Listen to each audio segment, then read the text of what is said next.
अस्सलाम वालेकुम, नमस्ते, सत श्री अकाल, हेलो एवरीवन।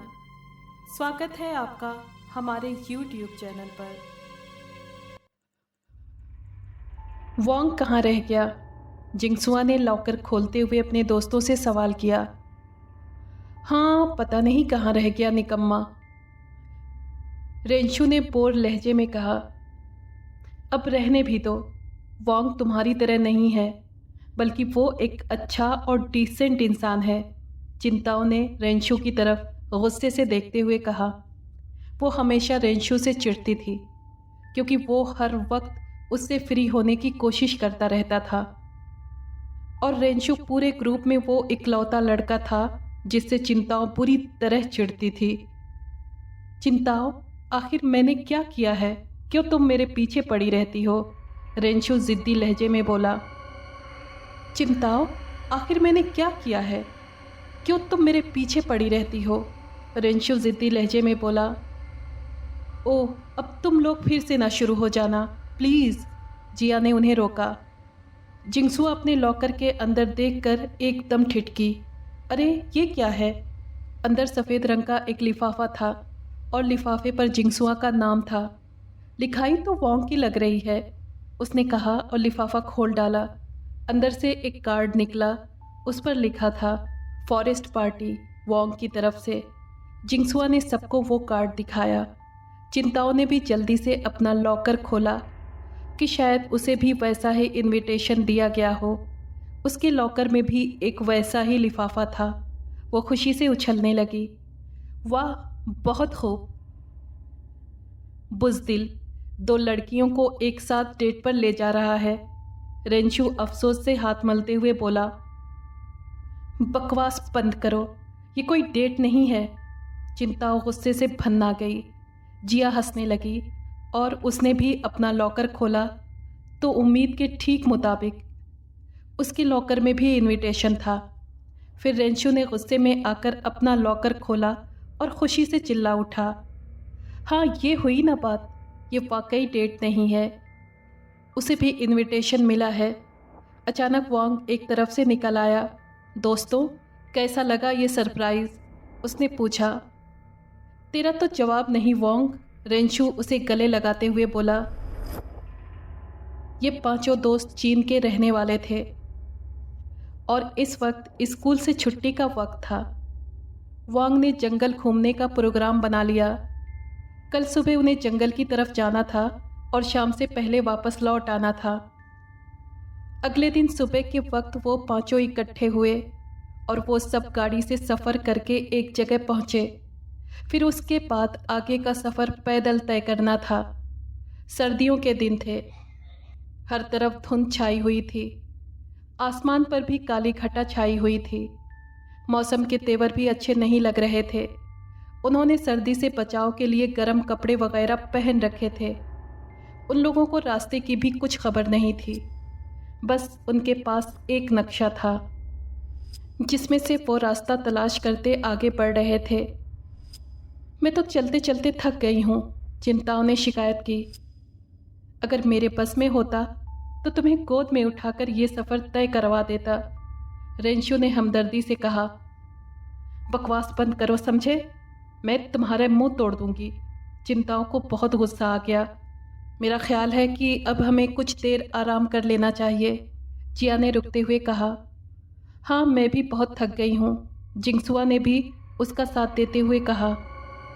ठीक है, अगर तुम लोग यही चाहते हो तो ऐसा ही सही, वोंग ने कहा और फिर वो सब एक जगह इकट्ठा होकर बैठ गए। उफ, कितनी सर्दी है, जिंगसुआ ने हाथ मलते हुए कहा। ऐसा करते हैं कि लकड़ियाँ इकट्ठी करके यहाँ थोड़ी सी आग जला लेते हैं, वोंग ने मशवरा दिया। हाँ, ये सही रहेगा, मुझे भी बहुत सर्दी का एहसास हो रहा है, रेंशु ने कहा और फिर वो और वोंग लकड़ियाँ इकट्ठी करने लगे। लकड़ियाँ इकट्ठी करके उन्होंने आग जला ली और सारे उसके आसपास जमा हो गए। तेज़ ठंडी हवा चल पड़ी थी, उनके बाल पूरी तरह हवा से उड़ रहे थे। अब किस तरफ जाना है? जिया ने आग तापते हुए पूछा। ज़्यादा दूर नहीं, बस थोड़ी दूर, उस तरफ, वोंग ने एक तरफ इशारा करते हुए कहा। ज़्यादा दूर नहीं, बस थोड़ी दूर, उस तरफ। वांग ने एक तरफ इशारा करते हुए कहा। ये शायद वायद का चक्कर छोड़ो और पक्की बात बताओ, जिया ने फिर कहा। तो वांग ने हाँ में सर हिला दिया और अपने पास से नक्शा निकाला और देखने लगा। इस नक्शे के मुताबिक हमें साउथ की तरफ जाना है। वांग ने अपनी सीधी तरफ इशारा किया। लेकिन वहाँ से तो हम आए हैं, रेंशु ने हैरत और बेयकीनी से कहा और नक्शा झपटकर वांग के हाथ से ले लिया और गौर से पढ़ने लगा। अचानक हवा का तेज झोंका आया और नक्शा उसके हाथ से छूटकर सामने जलती हुई आग में जा गिरा और फिर नक्शे को जलने में देर नहीं लगी और ये देखकर उन पांचों ने शोर मचा दिया। कुछ करो, आग बुझाओ, चिंताओं घबराकर बोली। वो सारे आग बुझाने की कोशिश कर रहे थे। वो हाथ मार मार कर आग को बुझाना चाहते थे। उन्होंने 1000 कोशिश कर डाली, मगर सब बेकार। नक्शा लम्हों में जलकर राख का ढेर बन गया। अब क्या करें? नक्शे के बगैर हम तो आगे नहीं बढ़ सकते। वांग ने एक गहरी सांस निकालते हुए कहा। सब तुम्हारी वजह से हुआ है, बेवकूफ़ इंसान, जिंगसुआ ने रेंशु को घूरते हुए कहा। बेवकूफ़ मैं नहीं, बल्कि बेवकूफ़ हवा है। भला इसमें मेरा क्या कसूर है अगर नक्शा हवा से उड़ गया तो?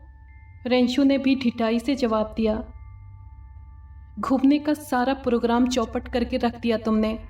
अब चलो वापस, चिंताओं मुंह बिसोर कर बोली। फिर पांचों दोस्त वापसी के लिए मुड़ गए। हम उस तरफ से आए थे, है ना? रेंशु ने पूछा। नहीं, हम उस तरफ से आए थे, वांग ने दूसरी तरफ इशारा किया और फिर वो पांचों आपस में बहस करते हुए आगे बढ़ने लगे। अब हवा पहले से भी तेज़ हो गई थी। उन्हें चलते चलते खासी देर हो गई थी, मगर अब तक वो जंगल से बाहर निकलने में कामयाब नहीं हो पाए थे। आखिर एक जगह थक कर वो सारे रुक गए।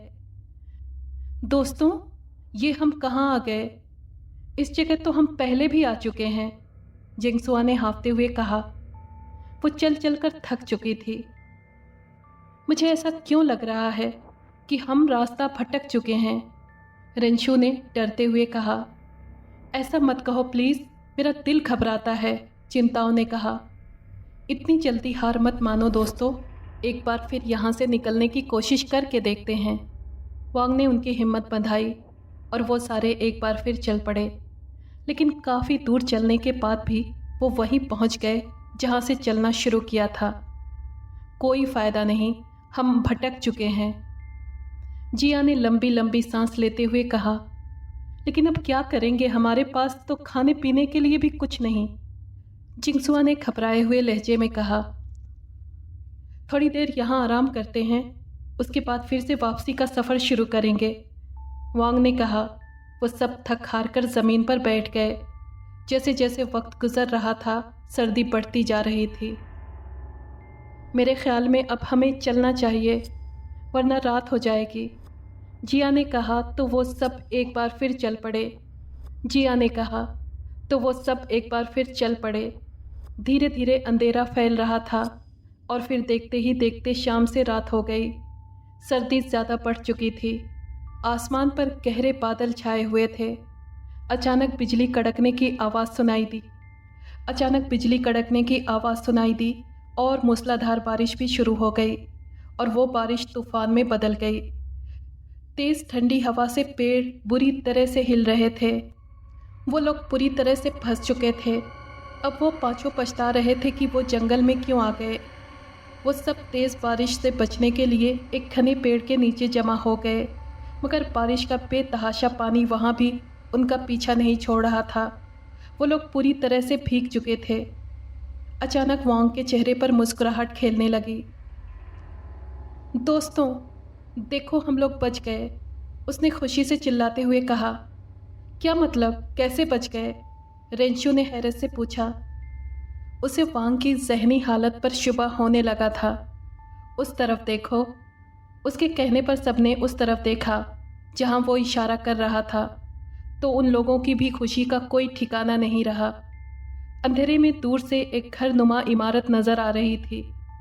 चलो वहाँ चलकर बारिश से पनाह लेते हैं, वांग ने कहा और वो चारों उसके पीछे चल दिए। नज़दीक पहुँचे ही थे कि ज़ोर से बिजली कड़की। उसकी रोशनी में उन्होंने उस घर के पास एक बोर्ड लगा हुआ देखा जिस पर होटल लिखा हुआ था। अरे, इस वीराने में भला कौन होटल खोले बैठा है? जिया ने हैरत से पूछा। इसकी छोड़ो और अंदर चलो, रेंशु ने सर्दी से कांपते हुए कहा।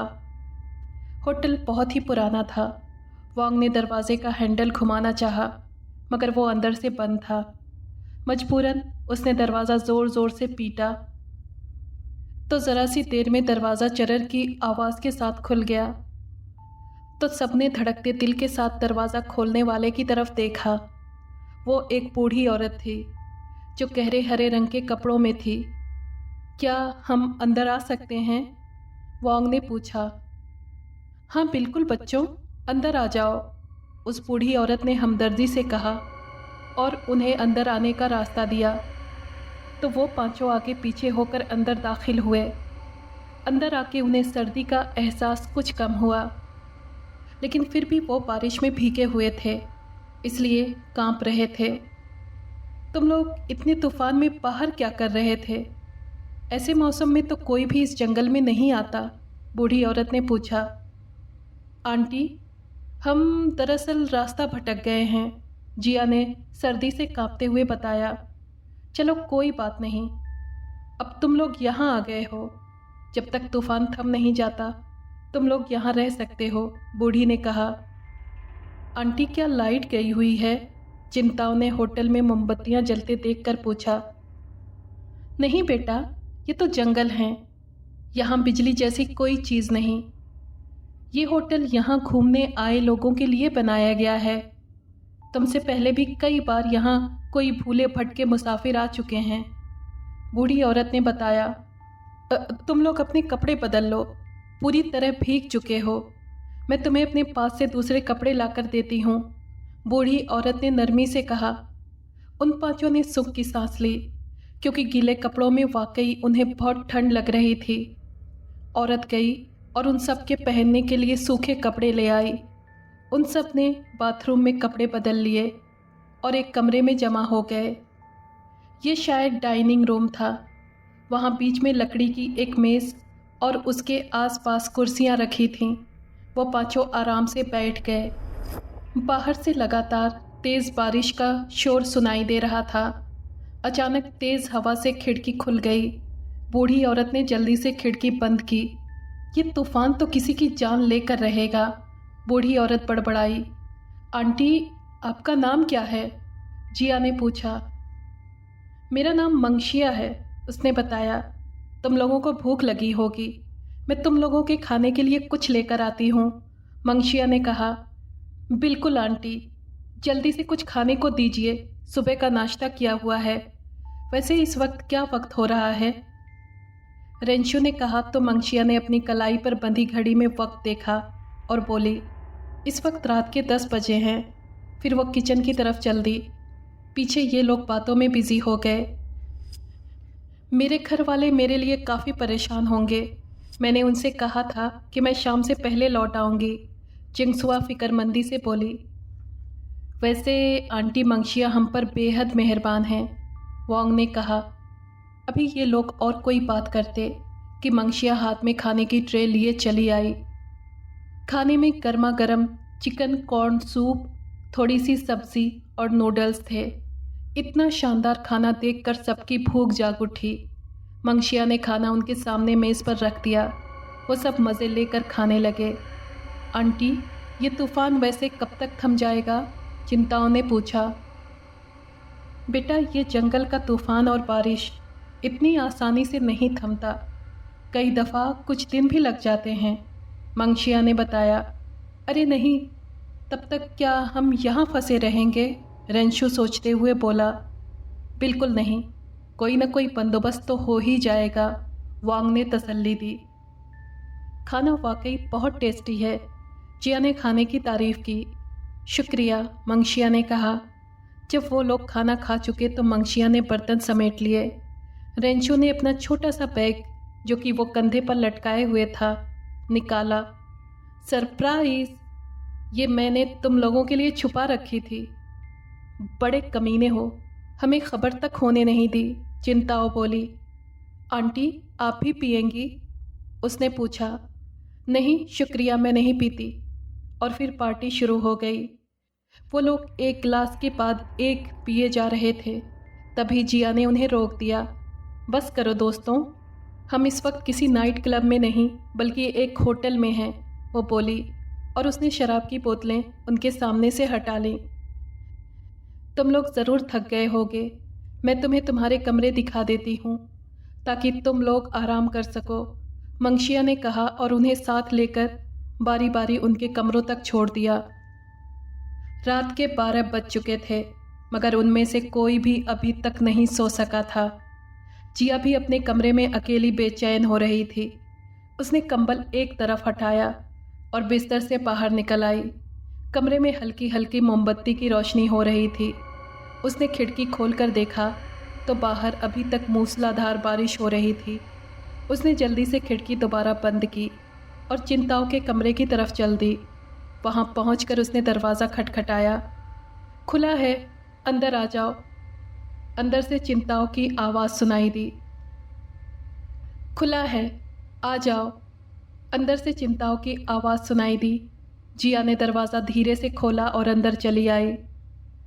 मुझे नींद नहीं आ रही थी तो सोचा कि तुम्हारे पास चली आऊं। हाँ, मुझे भी नींद नहीं आ रही, चिंताओं ने थके थके अंदाज में कहा। सोचती हूँ ये तूफान आखिर कब थमेगा। जिया ने बिजली के कड़कने की आवाज़ पर कहा। जिया, तुमने हवा का ये शोर सुना? चिंताओं ने पूछा। हाँ, जाहिर है, जिया ने जवाब दिया। ये शोर आने वाले तूफान और होने वाली किसी अनहोनी का पता दे रहा है, चिंताओं ने सहमे हुए लहजे में कहा। क्यों घबरा रही हो?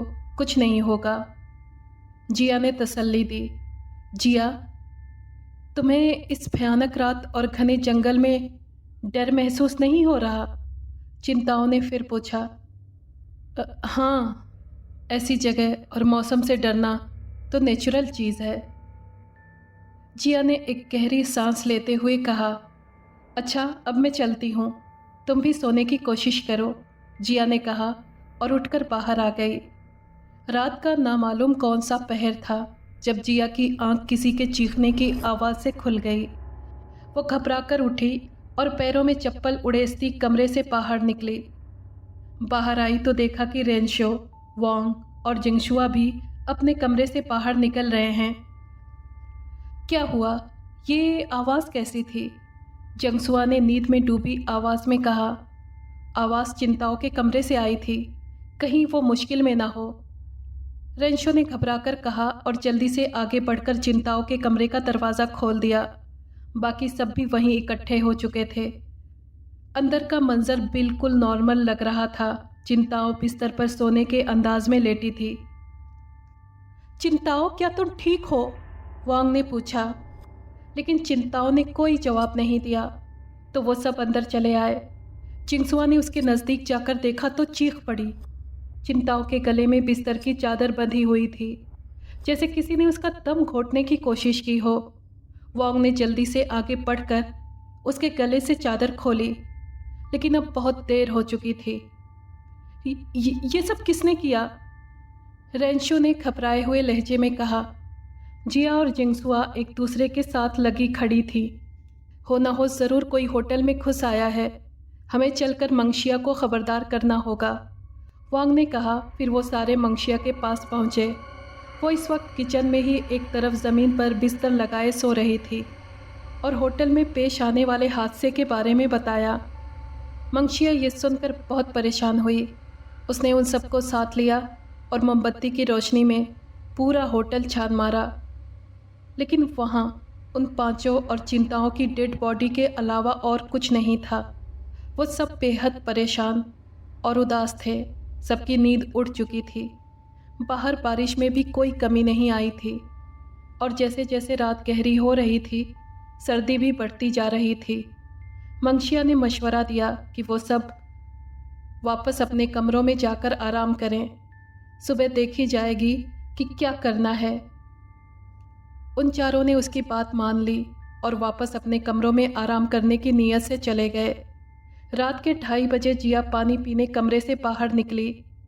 वो किचन की तरफ जा रही थी, तभी उसकी नज़र रेंशो पर पड़ी।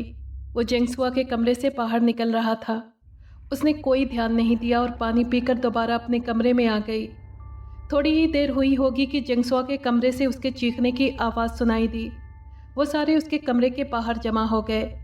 मंगशिया भी जाग रही थी, वो भी मौके पर पहुंच गई। वोंग ने हिम्मत करके दरवाज़ा खोल डाला। सामने फर्श पर जिंगसुआ आड़ी तिरछी लेटी हुई थी। उसके सीने में खंजर खुपा हुआ था। जिया के हलक से दिल दहला देने वाली चीख निकली। रेंशु अपना सर थामकर फर्श पर बैठ गया। जिया ने रोना शुरू कर दिया। ये सब तुम्हारी वजह से हुआ है रेंशो। मैंने आज इस घटना से पहले तुम्हें जिंगसुआ के कमरे से निकलते देखा था और आज नक्शा भी तुम्हारी वजह से आग में जला था। ज़रूर तुमने जानबूझकर वो नक्शा आग में फेंका होगा ताकि हम यहाँ भटक जाएं तो तुम हमें एक एक करके मार सको। जिया ने रोते हुए कहा, क्या बकवास कर रही हो? भला मैं ऐसा क्यों करूँगा? मुझे नहीं पता, जिया चीखी। जिया की बात सुनकर वांग भी चक्कर में पड़ गया था। ठीक है, अगर तुमने ये सब नहीं किया और तुम वाकई हमारे दोस्त हो तो हमारी भी एक शर्त है। हम आज रात तुम्हें तुम्हारे कमरे में बंद कर देंगे। अगर तुम बेकसूर हो तो इस काम में हमारा साथ दो, वरना दूसरी सूरत में हम ये समझेंगे कि ये सब तुम्हारा किया धरा है। वांग ने बात संभालते हुए कहा, ठीक है, अगर तुम लोगों को मेरी दोस्ती का सबूत चाहिए तो ऐसे ही सही। और फिर वांग ने उसे उसके कमरे में बंद कर दिया। फिर वांग और जिया एक कमरे में इकट्ठे बैठ गए। तभी मंगशिया उनके पास आई और बोली, मैं चाहती हूँ कि सुबह सवेरे ही तुम लोग मेरे होटल से चले जाओ। जब से तुम लोग यहाँ आए हो कुछ न कुछ बुरा हो रहा है। ठीक है, हम सुबह सूरज की पहली किरण निकलते ही यहाँ से रवाना हो जाएंगे। वांग ने जवाब दिया। मंगशिया वहाँ से चली गई। थोड़ी देर में जिया और वांग को रेंशो के कमरे से हाथापाई और अपना बचाव करने की जैसी आवाज़ सुनाई देने लगी। उन दोनों ने एक दूसरे की तरफ देखा और जल्दी से उठकर रेंशो के कमरे की तरफ आए। वांग ने एक झटके के साथ दरवाज़ा खोल दिया। सामने रेंशो की लाश फर्श पर पड़ी थी। उसकी गर्दन पर किसी ने छुरी फेर दी थी। जिया और वांग एक दूसरे की शक्लें देख रहे थे। दरवाज़ा बाहर से बंद था। फिर उसे किसने मारा? और मैंने इसे बंद करने से पहले कमरे को अच्छी तरह चेक भी किया था। यहाँ कोई हथियार वगैरह नहीं था। फिर ये कैसे हो गया? किसने किया? वांग ने कहा। मैं बताती हूँ कि ये सब कैसे हुआ और किसने किया। पीछे से मंगशिया की आवाज़ सुनाई दी तो उन दोनों ने पलटकर देखा और फिर अचानक मंगशिया ने अपने हाथ में पकड़ी छुरी वांग के पेट में घोंप दी। वांग ज़मीन पर बैठता चला गया।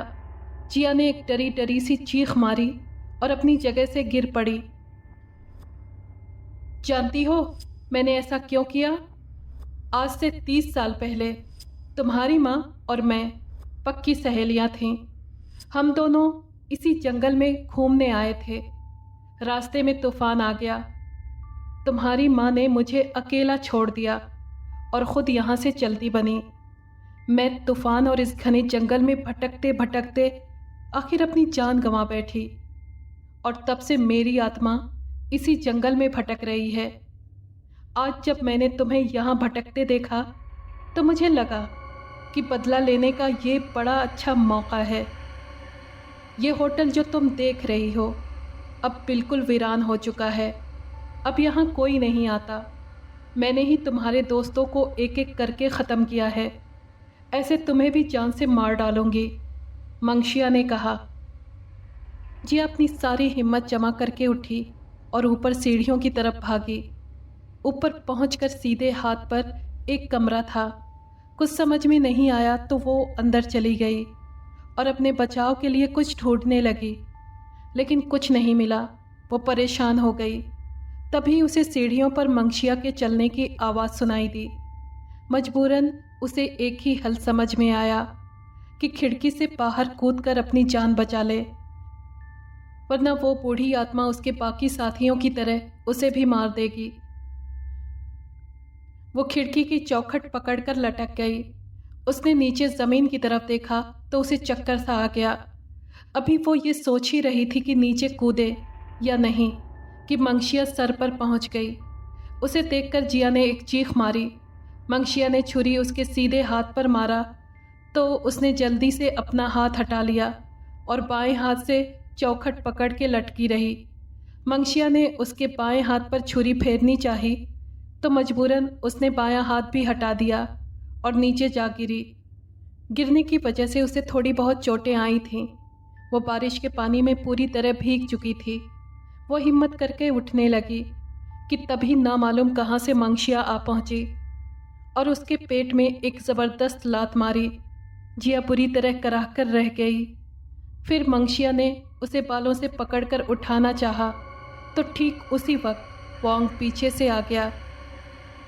उसने मंशिया को अपनी तरफ किया और हाथ में पकड़ा खंजर पूरी ताकत से मंशिया के सीने में उतार दिया।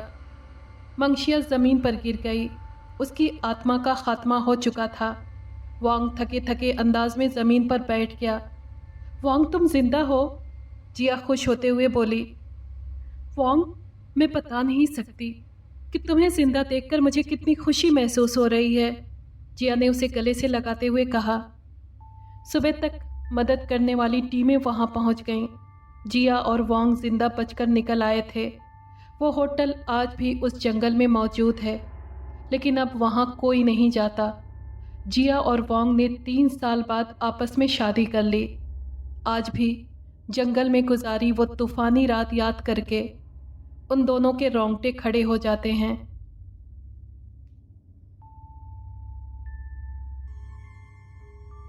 अगर आपको ये कहानी पसंद आई है तो प्लीज़ लाइक और शेयर करें और कमेंट बॉक्स में अपनी राय का इजहार कीजिए।